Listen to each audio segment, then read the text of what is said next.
días, mis queridos amigos, tengan todos ustedes. Ya hoy es jueves, un día que amanece después, estas lluvias están... Buenos días, Alexander. Primero, buenos días, ¿cómo estás? Buen día, compañero. Esta lluvia no es tan fácil, Alexander. Todos los días lloviendo, esta semana, tal cual se ha pronosticado, eh, las lluvias no han Lo, parado. lo que Cesan un pasa es que rato, pero vuelven. lo que pasó fue que pasó una depresión, pasó una vaguada, llegó una depresión y después de la presión otra vaguada. Y entonces eso ha hecho que todos estos días esté lloviendo permanentemente. Pero eso es bueno. Esa agüita le conviene mucho. Decía uno de los funcionarios de Balaguer que el mejor ministro de Agricultura era la lluvia. Y eso es verdad, porque mientras están cayendo esa agüita,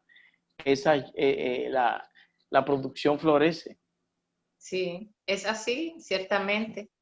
Mira, hoy amanecemos con muchas informaciones, algunos rumores, y vamos a Bastante. empezar por esos rumores que se dan. Se está por ahí diciendo que Ricardo Nieves, abogado y comunicador más que abogado en los últimos tiempos, catedrático, universitario, Ricardo Nieves podría ser el presidente de la Cámara de Cuentas. Porque tú sabes que, bueno, para escoger, por ejemplo, los miembros de la Junta Central Electoral, ya hay una comisión que ayer nosotros mencionábamos en el Senado de la República.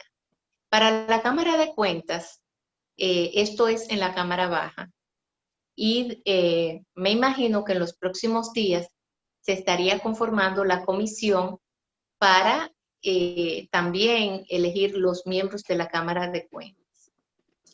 Yo creo que eso es importante, que se empiece también a, a trabajar. El tema de la Cámara de Cuentas es importante porque fíjate tú cómo estas autoridades, este nuevo gobierno, está solicitando muchas auditorías en prácticamente todas las instituciones del Estado a raíz de lo que han encontrado allí, donde todos estos funcionarios están alarmados con la situación, con el deterioro grave en que han encontrado estas instituciones, y cuando hablo de deterioro me refiero a deudas inexplicables, a desfalcos, a temas como, por ejemplo, desaparición de discos duros y todas estas cosas que se han denunciado. Por ejemplo, la explicación que da la exdirectora del Plan Social de la Presidencia, eso llora ante la presencia de Dios, que supuestamente dije que eso eran cosas personales de ella y que por eso ella se lo llevó. Y cosas así como esa han pasado y están pasando. Para eso se necesita de la conformación de una Cámara de Cuentas que esté en disposición y que cuente con el aval, la credibilidad de que van a hacer un trabajo pulcro, un trabajo limpio, un trabajo objetivo, eh, cosa que no va a ocurrir con esta Cámara de Cuentas actualmente. Ese órgano no cuenta con el aval, con la credibilidad suficiente. Y por lo tanto, el hecho que se pueda dar rápido ese proceso, pues pienso que ayudaría, aportaría bastante a agilizar una serie de procedimientos que se deben de dar a la mayor brevedad posible. Porque, por ejemplo, Jean Luis Rodríguez está desesperado porque allá vayan a hacer esa auditoría a portuaria. Igual que él, muchísimos otros. Bueno, porque un poco encontrar todo ese desorden, no vaya a ser cosa que parte de ese desorden se le vaya a pegar al nuevo director, al nuevo ministro, al nuevo gerente o jefe de departamentos, etcétera. Entonces, sea Ricardo Nieves o sea quien sea que vaya a ocupar este cargo, pues entiendo que se debe de hacer de manera acelerada. Ahora bien, Alexander, el discursito de algunas personas es lo que yo quisiera advertir que se debe de cuidar. Eso de que estén hablando de independientes, que nosotros repetimos tantas veces aquí, que tú siempre recuerdas a Molina Morillo, independiente a favor de quién. O sea, nadie es independiente, de por Dios. Todo el mundo tiene detrás, o tú te crees que el mismo Ricardo Nieves o todos no tienen algún tipo de relación, inclinación, o tú te crees que lo van a poner en una posición como esta sin él tener ningún vínculo detrás. De por Dios.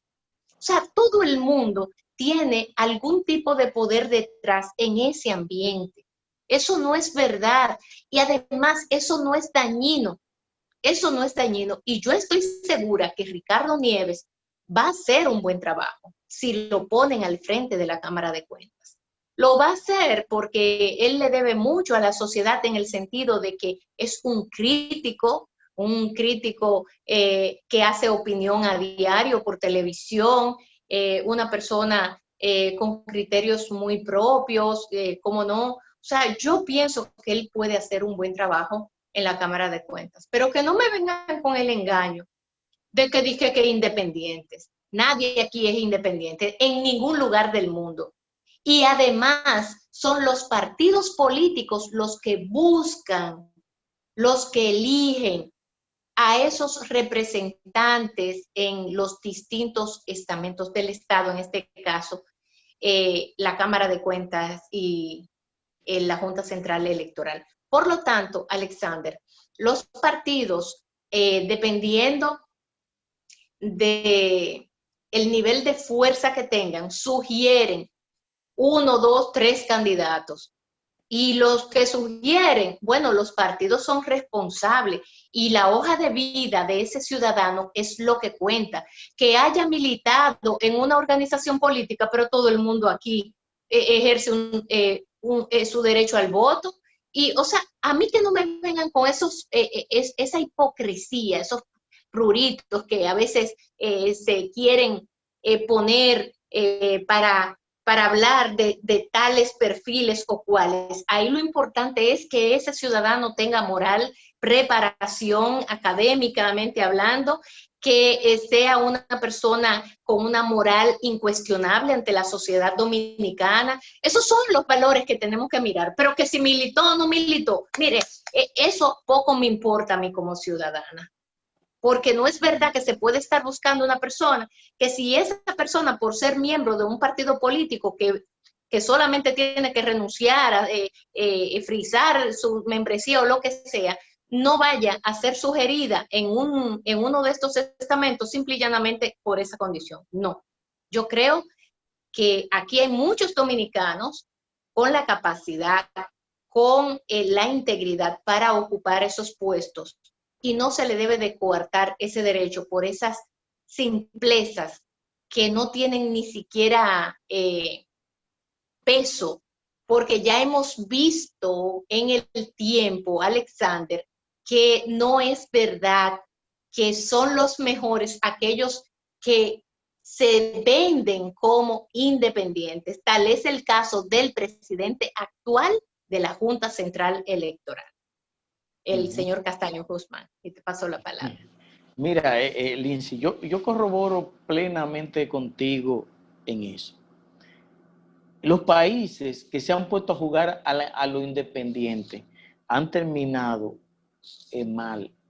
Han terminado mal, como fue el caso de Fujimori en Perú, que terminaron mal. Y tú te pones a ver, aquí en América Latina hay varios casos. Yo siempre apuesto a los políticos, yo creo, y defiendo siempre eso, que es preferible un político que esté señalado, porque es que a los políticos siempre hay que señalarlo con algo, porque los políticos siempre están en el escrutinio público y además tienen que hacer una vida abierta, pero hay quienes se venden como paradigma y como...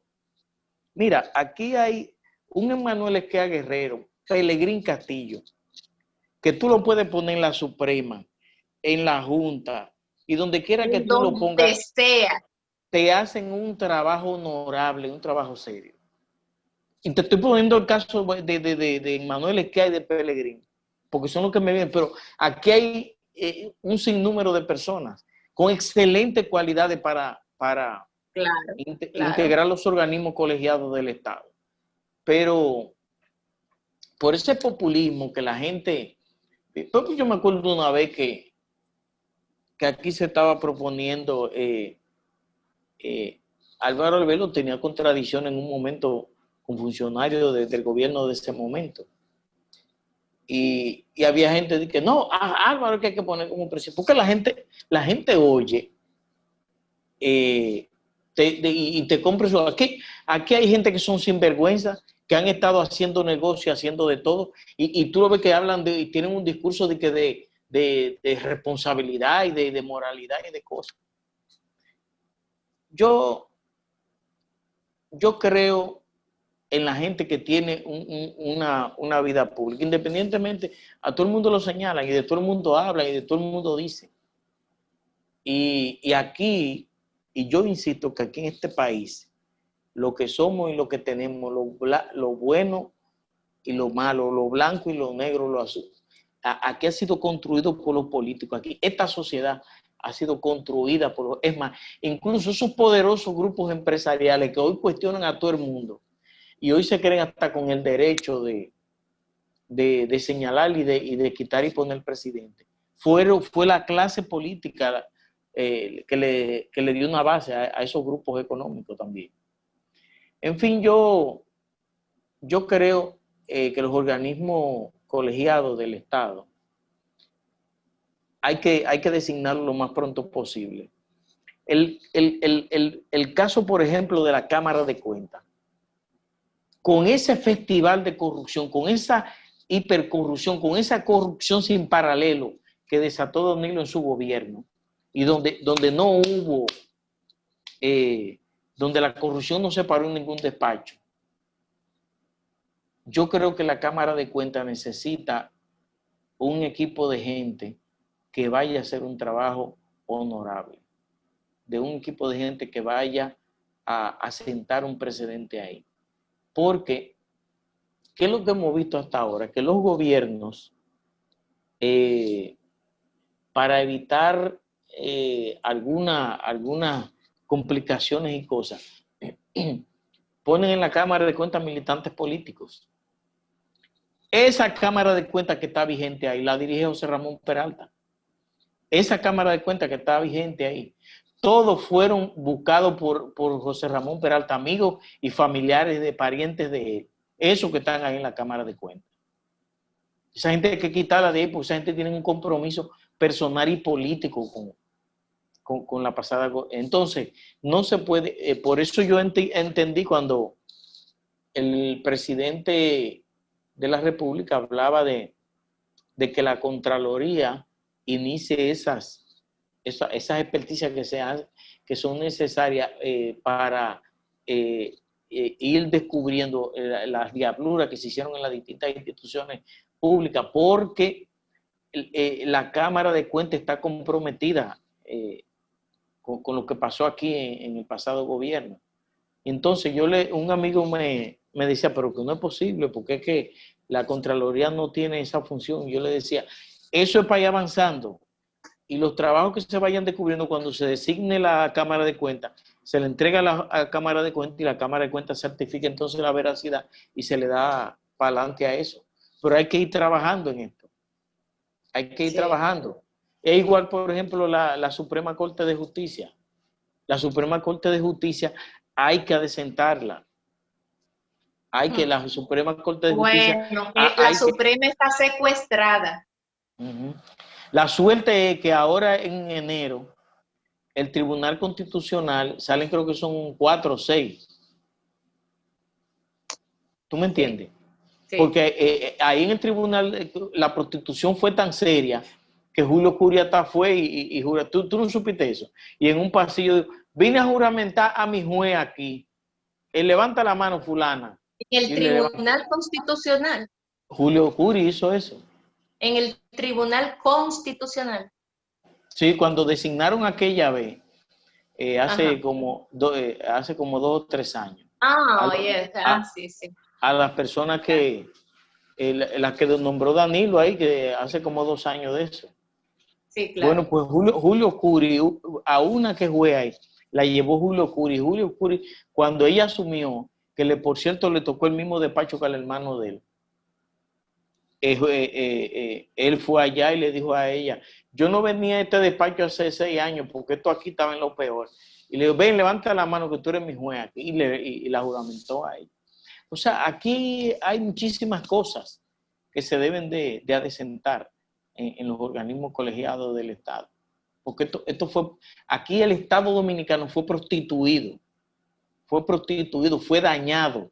Es más, tú y yo aquí en sin número de veces denunciamos que aquí la institucionalidad del país se había degradado.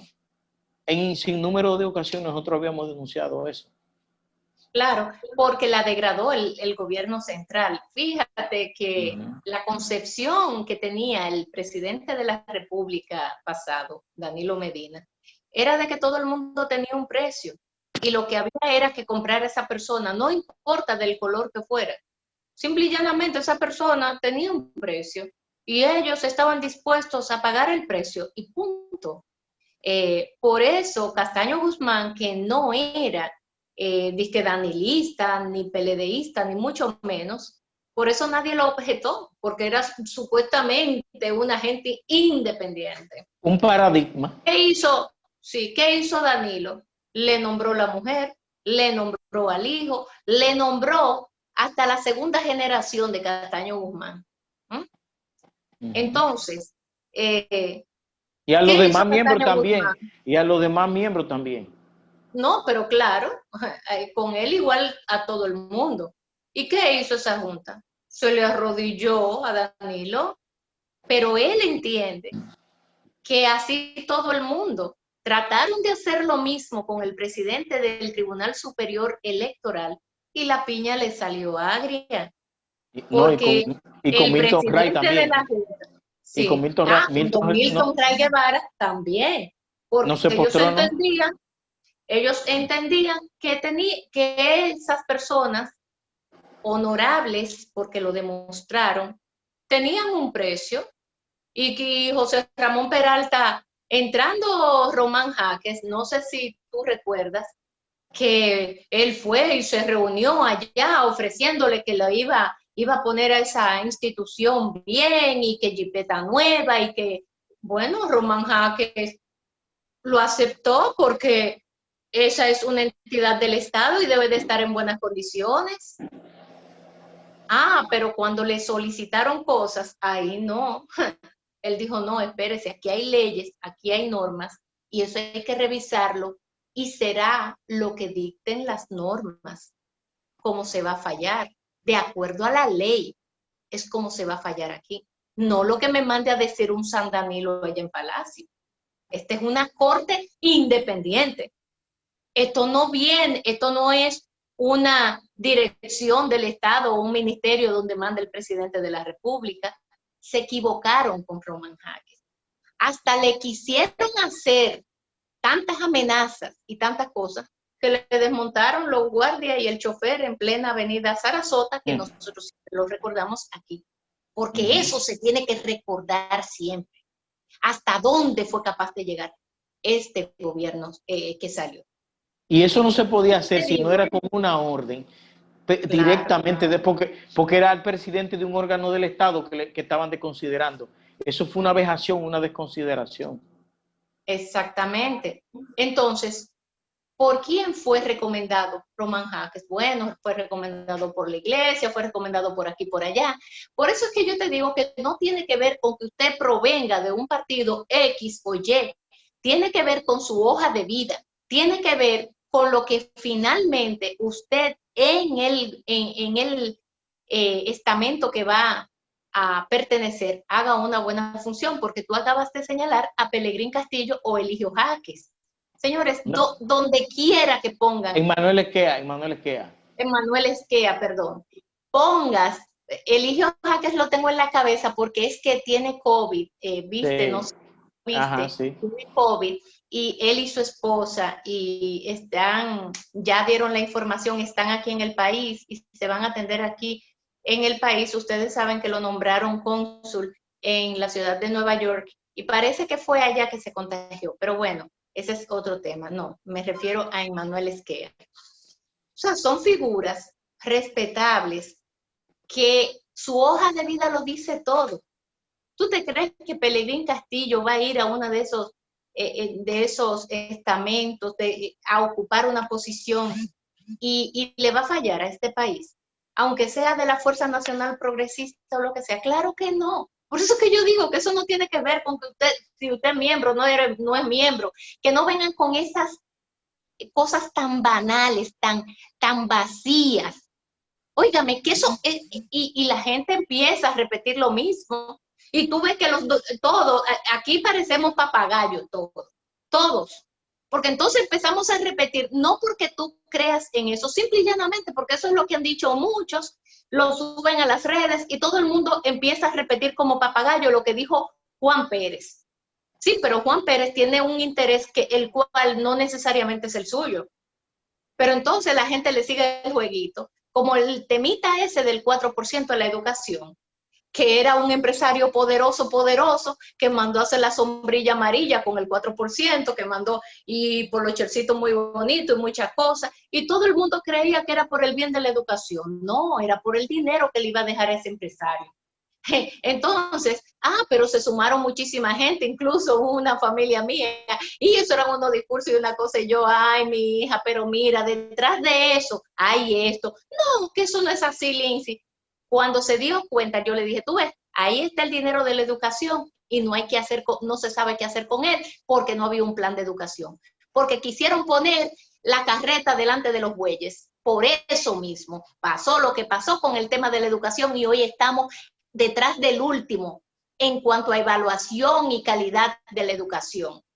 ¿Pero por qué? Porque pusieron la carreta delante de los bueyes y Lionel se lo advirtió. No, vamos a pensar primero en un plan, vamos a diseñarlo y de acuerdo a los requerimientos de ese plan, vamos a meter el dinero que haya que meter. No importa que sea un 4 como que sea un 5 o un 6, pero que sea de manera gradual, que sea bien pensado. Así habla un estadista, pero un populista hace lo que hizo Danilo Medina, un populista. Mira, Y con esto te paso la palabra. mira, Lindsay, no sé si viste una entrevista que le hizo Camilo Egaña al Sí, presidente Luis Abinader. Abinader. Muy buena entrevista, muy buena. Sí. Y el, el presidente, cuando lo estaban entrevistando, dijo que la magistrada Miriam Germán tenía toda la libertad de investigar el caso de Brecht.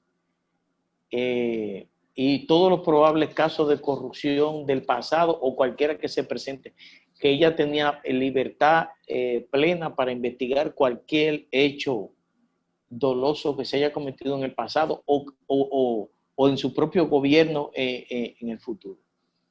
Y eso es importante porque el caso de Brecht se ha convertido en un ícono de la corrupción en América Latina. Y aquí en el país, ese caso fue politizado. Y no son todos los que están, ni están todos los que son. Y entonces, porque Danilo lo politizó, a este lo voy a hundir porque es de fulano, a este lo voy a hundir porque es de Perencejo, a este lo voy a hundir porque me traicionó, a fulano le voy a decir. Y a todo el que le entendía, y ahí hay hechos, incluso gente que aceptó los hechos que cometió y que Danilo después lo mandó a sacar de ese expediente.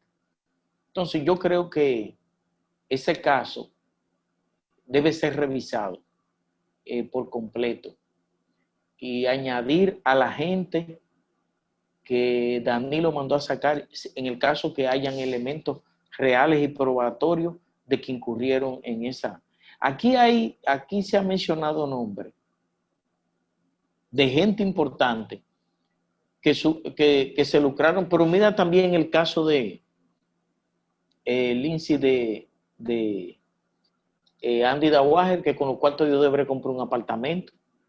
pero Sí. los cuartos de Gonzalo Castillo de Odebrecht están en una cuenta bancaria, en un banco aquí en el país, una cuenta voluminosa, y una fiscal llevó el caso mandó el caso a los tribunales y agarran y trasladaron esa fiscal de lugar por haber denunciado ese caso. A ese y a una señora que se la da mucho de seria y que tiene una cuenta descomunal en un banco de aquí del país. Y lo que hicieron fue que a esa fiscal la sacrificaron para que no haga la cosa bien.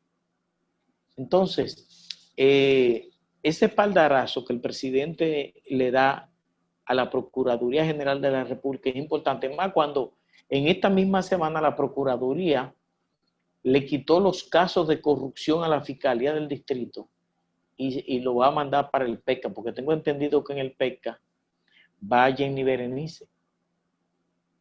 Y ¿Cómo entonces que Jenny Berenice qué? me dijo alguien que Jenny Berenice va a estar como procuradora adjunto, va a estar encargada del PECA, me dijo alguien. Ah, porque ella está en la Procuraduría Sí, pero el PECA es un órgano de la Procuraduría. y va a hacer la doble función. No, porque en su condición de procuradora adjunto, ella va a estar Ella va a encargada. dirigir. Ajá, ajá. Entonces, eso me dijo una persona. Entonces, eh,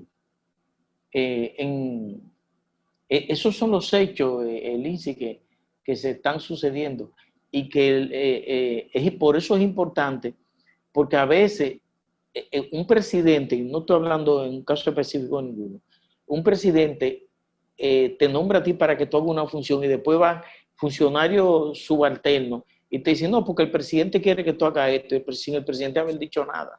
Entonces, por eso Sí. es importante que en público el presidente le haya reiterado, haya empoderado a la Procuradora General de la República para que emprenda esa cruzada contra todo este bandidaje que se hizo aquí en el país.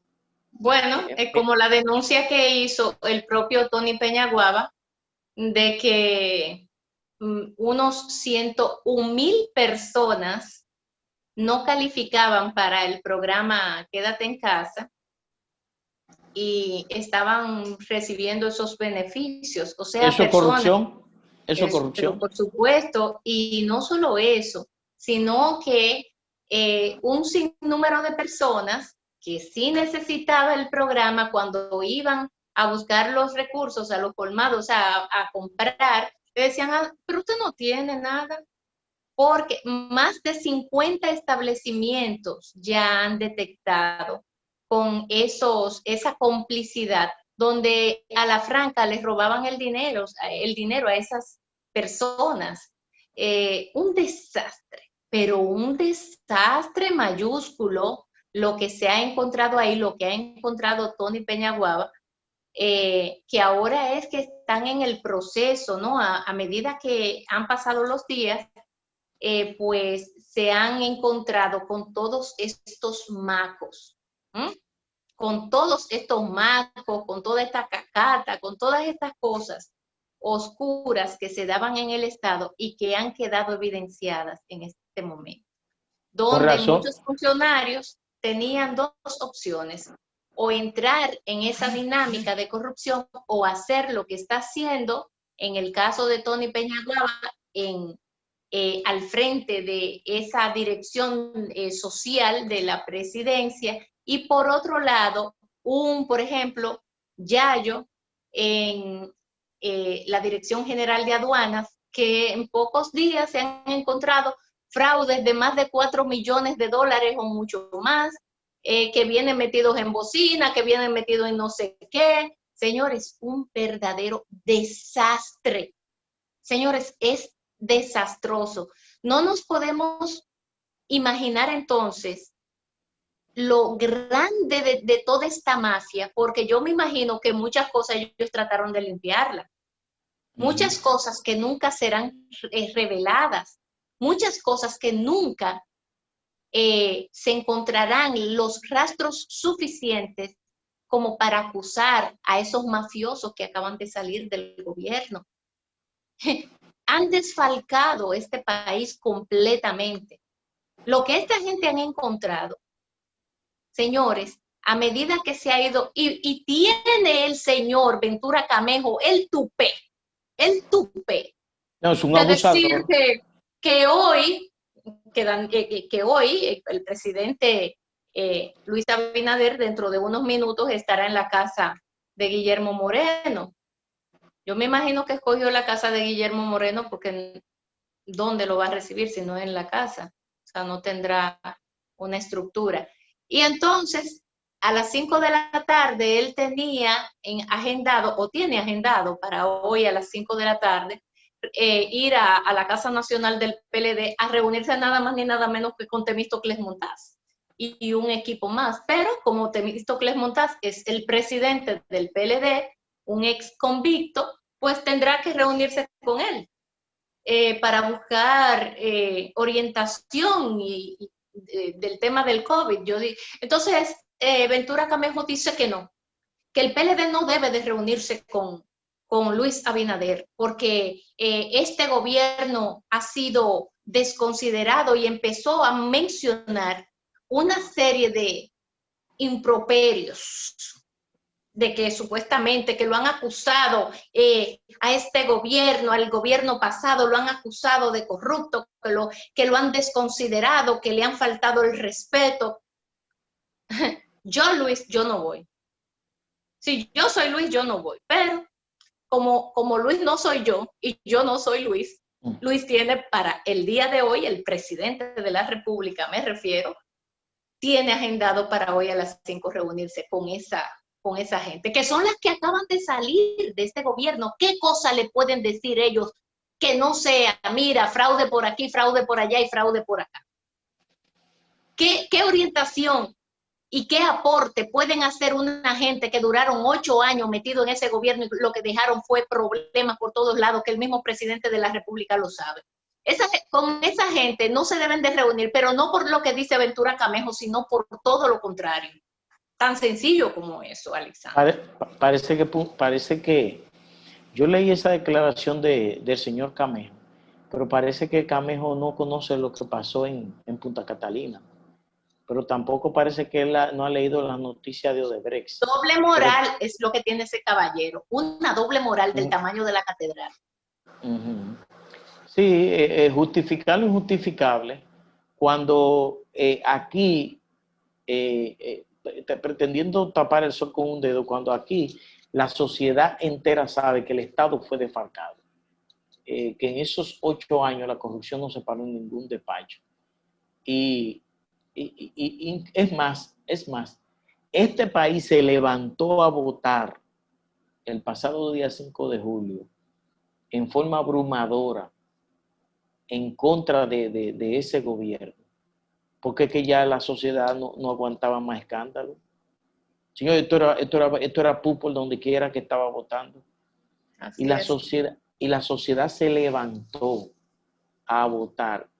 Afectó a todo el sistema de partido del país, pero la sociedad dijo, esto hay que pararlo como sea. La gente fue y votó por Luis Abinader para parar esa corrupción que había en el Estado y también para que esa corrupción se lleve a los tribunales.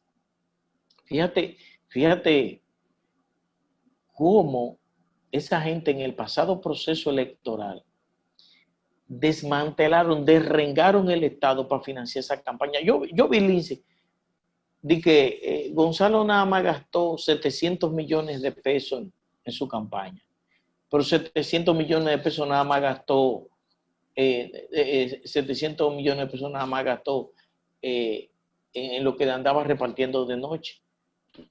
Ahora, tú sabes Eso fue el cómo... gobierno. Lo que pasa es que se lo dio a él a repartirlo. Eso te iba a decir, tú sabes cómo yo entiendo, y es hasta un descaro. Gastamos 700 millones de pesos en esa campaña. ¿Tú sabes cómo yo lo entiendo? Bueno, que como ellos reventaron el Estado y cogieron 11,000 millones de pesos de obras públicas y tumbaron a todos los contratistas que tenían obras en el Estado, lo tumbaron con el 50% para financiar su campaña. Y todas las instituciones más, Aquí hubo funcionarios que se pusieron en mala con la cúpula de ese gobierno porque no le estaban llevando su tajada. Entonces, no es que ellos gastaron 700 millones de pesos en la campaña, es que ellos destrozaron el Estado dominicano para financiar esa campaña. Esa campaña es como se está dando en algunos países donde el narcotráfico va y financia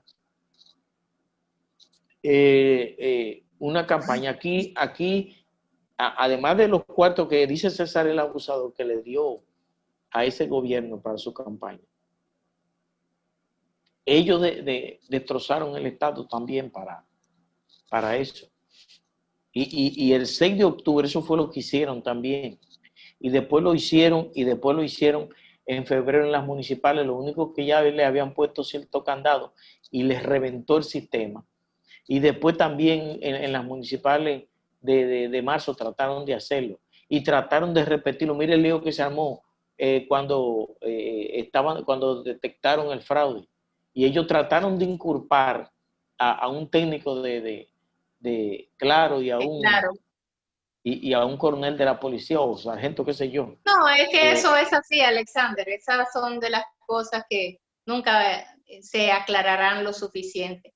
Mira, Alexander, ya casi tenemos que irnos a pausa porque está por ahí Aileen Curi, pero no quiero despedir el programa de hoy sin antes referirme al tema educación.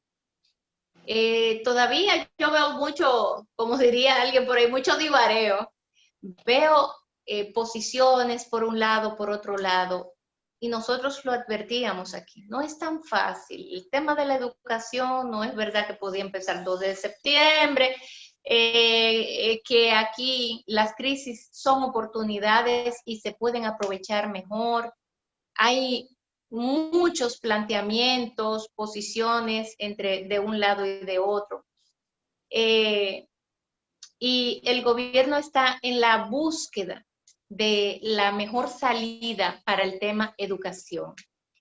Y yo pienso, ya hablan de que la educación será virtual, dice el Ministerio de Educación, para aquellas personas para aquellos estudiantes que tengan conectividad.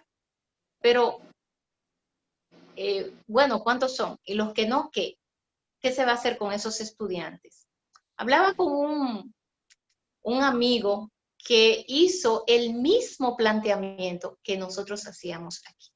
Y que yo decía, un niño de 5 años, de 6 años, no puede recibir educación virtual, porque un muchachito de 5 años es muy inquieto, no entiende nada, si los papás trabajan, no pueden estar ahí al lado del muchachito para ayudar al muchachito a que no se mueva de la pantalla, del iPad, de la tableta que tengan o lo que sea. O sea, no es nada fácil para nadie. O sea, no estoy hablando hasta para la educación al máximo nivel de los mejores colegios de la bolita del mundo. Los muchachos tienen que hacer presencia. ¿Y qué nosotros planteábamos? Nosotros planteábamos que los más chiquitos fueran a las escuelas y se dividieran en grupos de 10, 8 niños por aulas y que los más grandes pudieran coger virtual las clases. Y hay muchas salidas inteligentes. Lo que no nos podemos ahogar es en un vaso de agua, porque no es verdad tampoco que los muchachos, incluso puede ser semipresencial para los adultos también. Hay muchas fórmulas. Lo que hay es que tener la cabeza fría para sacar la mejor de las fórmulas, la más apegada a la realidad dominicana. Porque nosotros aquí tenemos muchísimos lugares donde no es verdad que hay wifi, que existe una plataforma donde tú puedes decir, bueno, vamos a dar las clases virtuales y nadie va a tener problemas, porque no todo el mundo tiene internet en sus casas. Tú te vas a los barrios y nadie tiene internet en sus casas. No es que uno o dos no tienen, es que la mayoría no la tienen. Ellos parece que van a coger una propuesta que hizo Pelegrín Castillo en un artículo, Sí. Tú sabes que aquí hubo, creo que en los 10 años de Balaguer hubo un programa que se llamó Radeco, Ujú. que era que le impartían clase por radio y televisión a la Sí, la gente. amplia.